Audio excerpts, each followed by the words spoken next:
오늘은 이제 전체적으로는 우리가 두 번째 우리가 하나님 앞에 기도해야 될 간구의 내용입니다. 오늘은 두 가지 주제로 말씀을 드리려고 합니다. 첫 번째로는 죄사함에 대한 문제고요. 또 하나는 시험에 대한 문제입니다.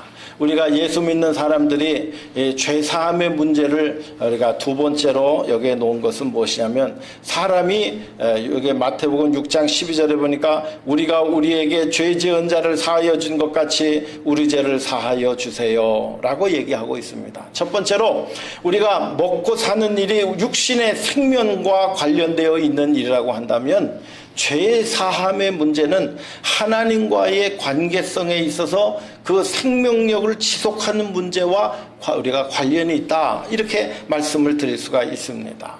그러니까 우리가 하나님 앞에 죄 사함의 은혜가 있는 사람이 있고요. 그러나 우리가 하나님 앞에 구원받고 예수 믿었음에도 불구하고 이 죄 사함의 은혜를 제대로 깨닫지 못하고 살아가는 사람들도 있습니다. 오늘 우리가 예수님을 믿는다라고 하는 것은 무엇이냐면, 하나님과의 관계가 활짝 열려 있다라고 하는 것을 말씀하고 있습니다. 여러분, 예수 믿으면서 하나님이 살아계심을 우리가 믿고 우리가 하나님의 은혜를 알고 하나님께서 주시는 그 놀라운 은혜와 보살핌의 은혜를 우리가 깨닫고 살아가는 것이 복된 인생인 줄로 믿습니다. 그런데 이사야서 59장 2절에 있는 말씀 보니까 거기에 뭐라고 되어 있냐면, 오직 너희 죄악이 너희와 너희 하나님 사이를 갈라 놓았고 너희 죄가 그의 얼굴을 가리워서 너희에게서 듣지 않으시게 함이니라 라고 얘기하고 있어요.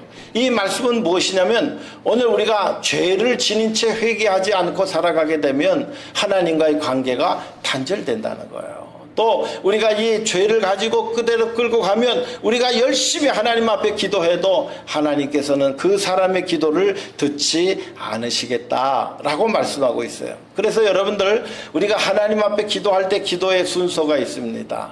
그것이 뭐냐면, 첫째로는 하나님이라고 부르는 거예요. 두 번째로는 감사합니다. 세 번째로는 내 죄를 용서해 주세요. 네 번째로는 하나님 앞에 제가 필요한 것이 있습니다, 주세요. 그리고 예수님의 이름으로 기도를 마치는 것입니다. 그래서 기도의 내용 가운데도 여러분, 반드시 회개와 참회의 기도가 오늘 우리 가운데 꼭 있는 이유가 바로 하나님과의 관계가 활짝 열리기 위해서 회개해야 된다는 것이죠.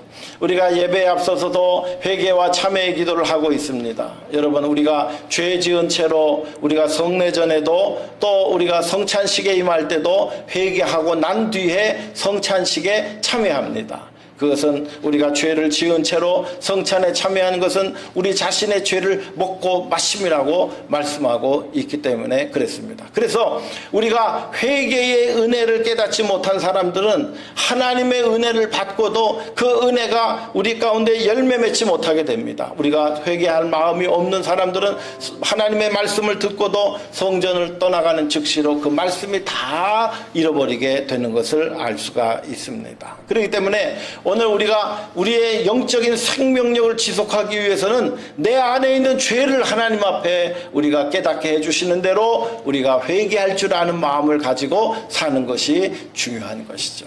그 사람이 말하는 그런 언어 스타일과 그 사람이 말하는 말의 주제를 이렇게 가만히 놓고 보면, 아, 이분이 은혜 가운데 있구나, 아, 이분은 아직 하나님의 은혜를 덜 깨달았구나 하는 것들을 금방 알아낼 수가 있습니다. 우리의 언어 생활, 정말 우리가 주께서 주신 그 은혜에 감격하며 살아갈 수 있어야 될 줄로 믿습니다. 나의 영적인 생명력은 살아있는가? 라고 하는 것을 한번 점검해 보시는 이 아침 되시기를 바랍니다. 두 번째로는 우리가 죄가 있음에도 불구하고 우리 죄를 깨닫지 못하는 분들이 있어요. 여기 요한일서 1장 8절에 있는 말씀 보니까, 만일 우리가 죄가 없다고 말하면 스스로 속이고 또 진리가 우리 속에 있지 아니할 것이요 라고 얘기합니다. 여러분, 우리가 이제까지 우리가 실수하고 잘못한 거 다 우리 가운데 책임지라고 하면요, 여기에 아마 제대로 서 있을 사람이 아무도 없을 거예요. 그 죄에 눌려서 우리가 다 정말 병이 들어서 다 저 세상 사람이 되고도 남음이 있어요. 그런데 우리가 실수하고 잘못했음에도 불구하고 누군가는 우리를 용서해주고 누군가는 우리에게 긍휼을 베풀어주고 또 예수 그리스도의 십자가의 은혜가 우리를 용서하여 주셨기 때문에 오늘 우리가 주의 은혜 가운데 우리가 살아가고 있는 것입니다. 우리 가운데 나는 이제 죄가 없습니다. 어떤 사람들은 이렇게 얘기할 수도 있어요. 나는 하나님 앞에 다 죄를 회개했기 때문에 나는 더 이상 회개할 죄가 없습니다. 그렇게 얘기하는 분도 있을 수가 있습니다. 교만하면 내 안에 있는 죄성을 다 이해하지 못합니다. 그래서 다른 사람을 용서하지도 못합니다. 왜 저 사람이 틀렸고 나는 올바라요? 그런데 가만히 생각해 놓고 보면 내가 저 사람이 잘못됐다라고 판단하고 하는 거든요. 이거는 예수를 믿든 안 믿든 다 그런 것은 다 할 수가 있어요. 예수 믿는 사람은 어떤 생각을 가져야 되냐면 다른 사람이 실수하고 잘못하고 연약했을 때 어떻게 하면 내가 용서해 줄 수 있을까? 어떻게 하면 저 사람이 저기 자리에서 바로 설 수 있을까? 어떻게 하면 내가 저 영혼을 도와줄 수 있을까? 하는 그런 마음을 가지고 살 줄 아는 것이 예수 그리스도의 은혜를 받은 분들인 줄로 믿습니다. 오늘날 우리가 교회 안에서 여러분 신앙생활 할 때에 여러분 다른 사람의 잘못을 지적하는 일은 가장 어리석은 일이다. 제가 그렇게 부탁을 드리고 싶습니다. 그 영혼을 위해서 긍휼히 여기고 기도할 줄 아는 마음을 갖는 것이 죄사함의 은혜를 경험한 분들의 삶의 신앙의 태도라는 것입니다. 또 다시 반복해서 말씀을 드립니다. 세 번째로 하나님과 우리와의 관계는 어떤 관계로 이어졌다고 그랬어요? 죄사함의 비밀로 맺어진 관계라고 하는 것입니다. 하나님과 우리 사이의 관계, 우리가 하나님 앞에 기도할 때도요, 누구의 이름으로 기도합니까? 예수님의 이름으로 기도합니다. 이 말씀은 무엇이에요? 오늘 우리가 우리 스스로가 하나님과 같이 기도로 교통할 수 있는 레벨이 아니라는 것이에요. 우리가 하나님 앞에 기도할 때에 하나님께서 우리의 기도를 들으실 만큼 우리가 그렇게 자격이 있는 사람들이 아니라는 것입니다. 오늘 우리가 하나님 앞에 기도하고 하나님과 교통할 때에도 예수 그리스도의 죄사함의 은혜를 덧입어서 우리가 하나님 앞에 기도하는 것입니다. 우리는 부족한 사람입니다. 베드로전서 2장 24절에 보니까 친히 나무에 달며 그 몸으로 우리 죄를 담당하셨으니 이는 우리로 죄에 대하여 죽고 의에 대하여 살게 하려 하심이라. 저가 채찍에 맞음으로 너희는 나음을 얻었도다. 우리가 하나님과 기도할 수 있는 그런 자격을 얻고 하나님의 자녀된 권세를 덧입게 된 것은 예수 그리스도의 십자가의 사건 때문에 오늘 우리가 하나님 앞에 기도할 수도 있고 하나님의 자녀가 되는 은혜도 덧입게 되었는 줄로 믿습니다. 이 죄사함의 은혜는 우리가 잘나서 얻는 것이 아닙니다. 어떤 분들은 교회에 다니시면서 저 사람은 교회도 안 다녀요. 저 사람은 참 잘못됐어요. 이렇게 판단하기가 쉬워요. 나는 그래도 예수 믿고 구원받았으니 나의 앞날은 다 보장됐습니다. 여러분 그렇게 생각하고 판단하기가 쉬워요. 그러나 여러분 구원의 은혜를 받은 사람들은 새 생명의 소중함을 깨닫는 사람이에요. 새 생명에 대한 안타까움을 가지고 있는 성도들이에요. 왜?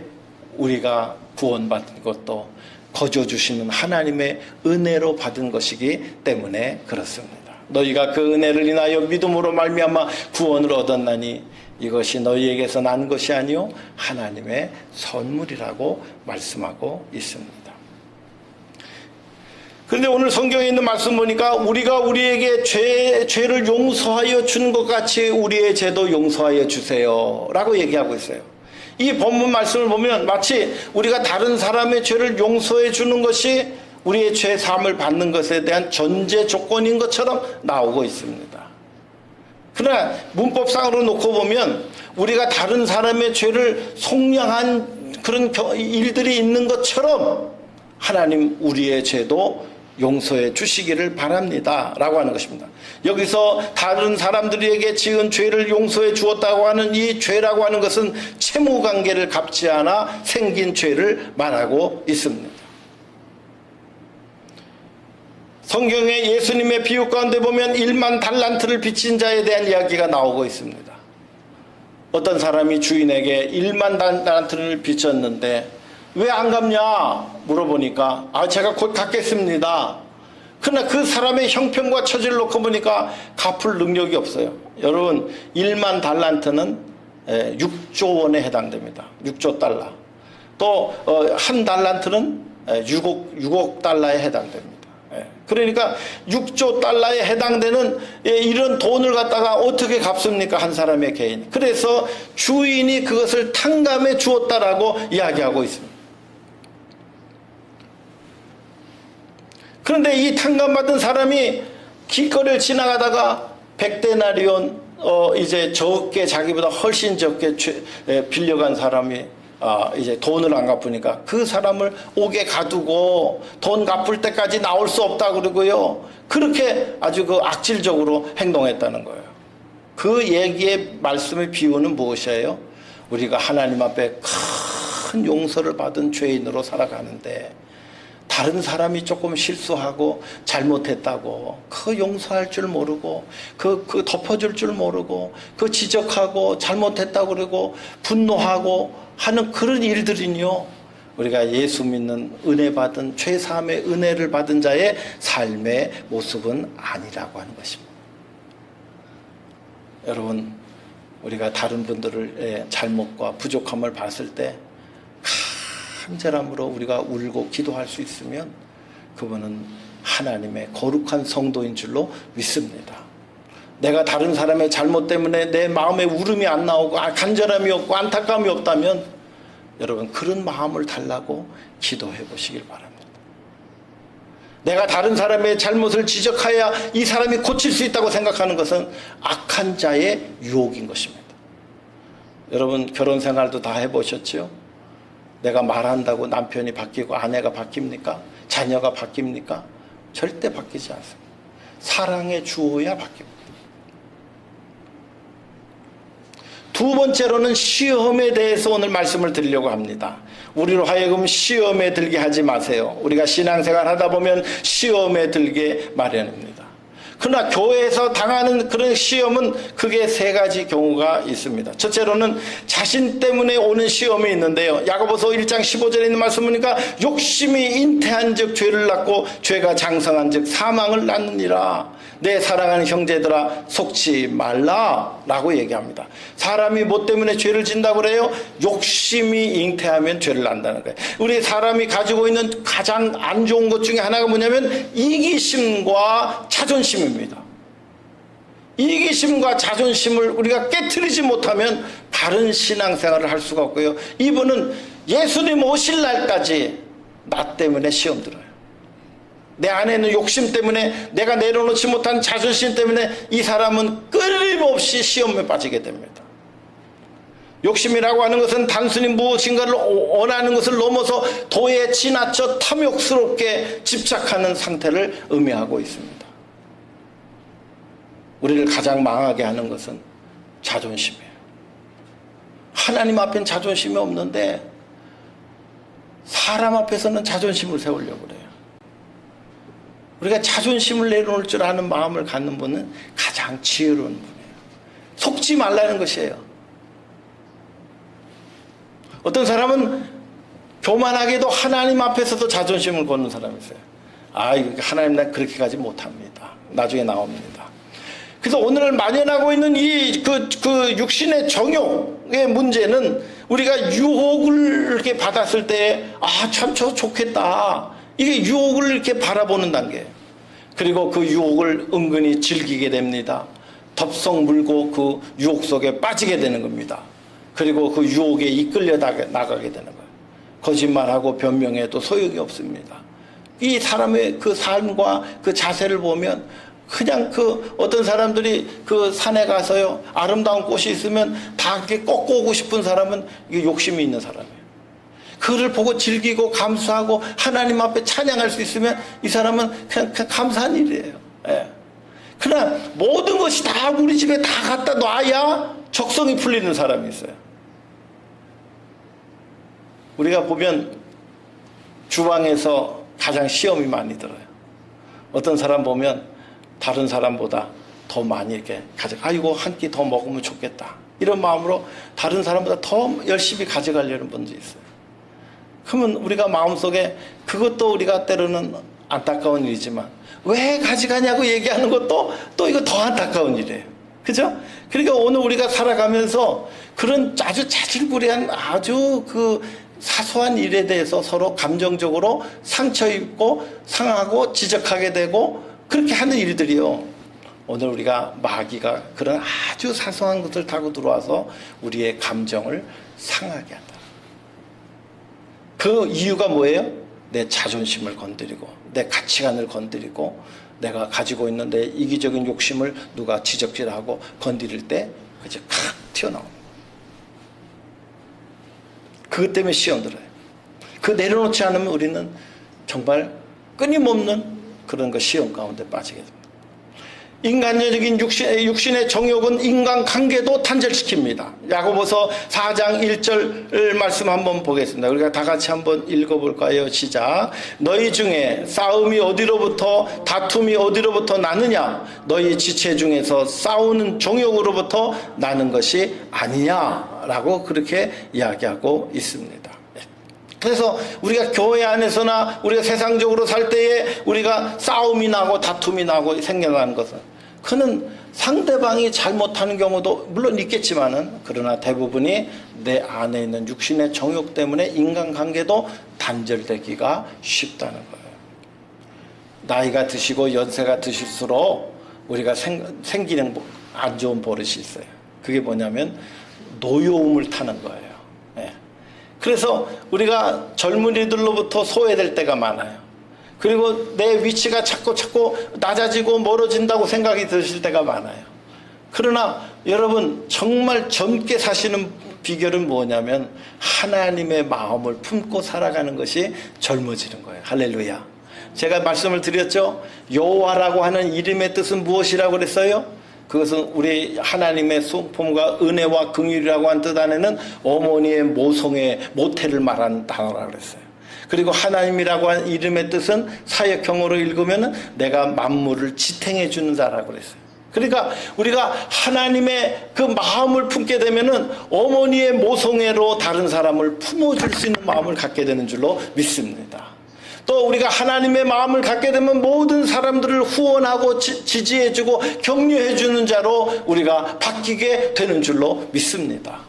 여러분의 자녀를 위해서 여러분보다 젊은 사람들을 향해서 여러분들이 그런 마음을 가지고 계신다고 한다면 여러분은 그분들과 소통할 수 있는 가능성이 크게 열리는 것입니다. 야단치고 핀잔하고 내가 화내고 또 내가 노여하고 이런 마음을 품는 것은요, 그들과 소통이 단절이 되는 것이고 나를 조금만 더 외롭게 만드는 관계를 만드는 것이에요. 세월이 지나다 보면 나보다 젊은 사람들이 앞장서 갈 때도 있어요.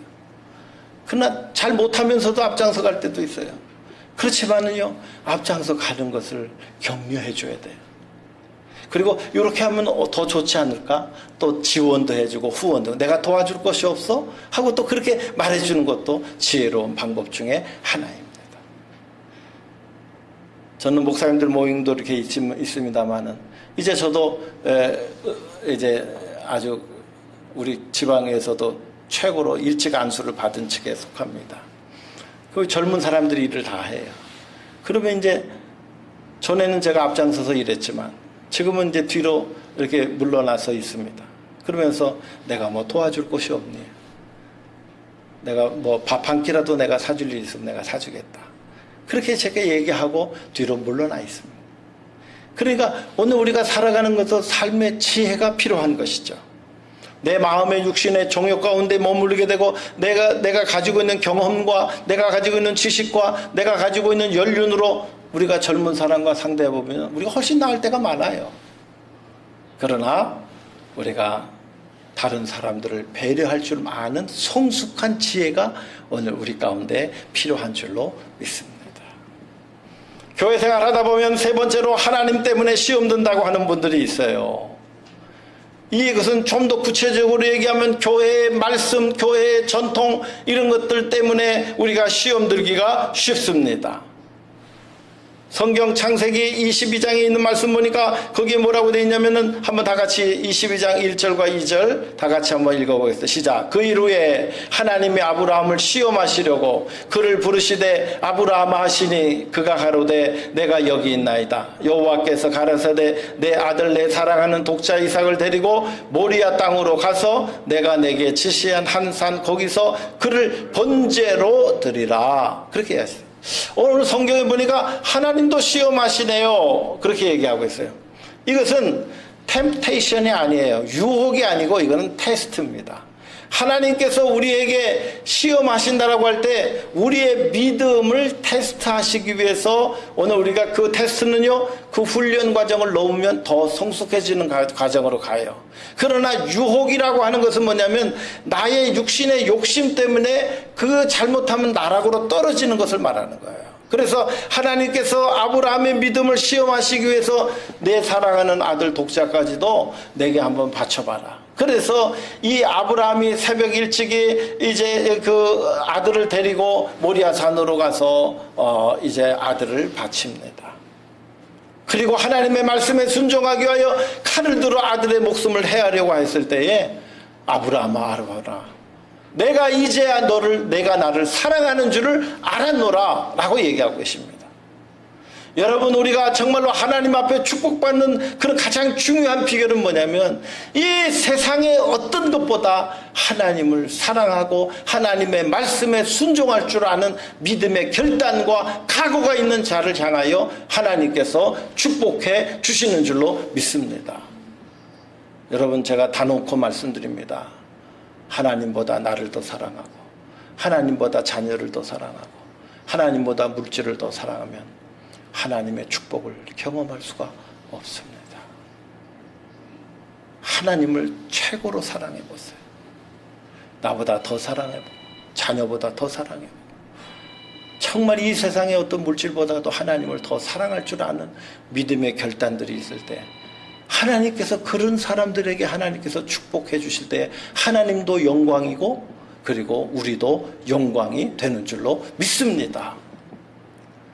하나님 대충 사랑하고 적당히 신앙생활 했는데 하나님께서 그 사람 축복해 주시면 세상이 다 웃습니다. 그렇죠? 우리가 하나님을 진실되게 믿는 것이 중요해요. 그래서 하나님은 하나님 때문에 여러분 시험 들지 마시길 바라는 것이 야고보서 1장 13절에 있는 말씀 보시면 거기에 또 한 번 더 읽고 이제 말씀 마치려고 합니다. 시작. 사람이 시험을 받을 때에 앞에 있습니다. 예, 시작. 사람이 시험 받을 때 내가 하나님께 시험을 받는다 하지 말지니 하나님은 악에게 시험을 받지도 아니하시고 친히 아무도 시험하지 아니하시느니라. 오직 각 사람이 시험을 받는 것은 자기 욕심에 끌려 미혹됨이니 라고 얘기하고 있어요.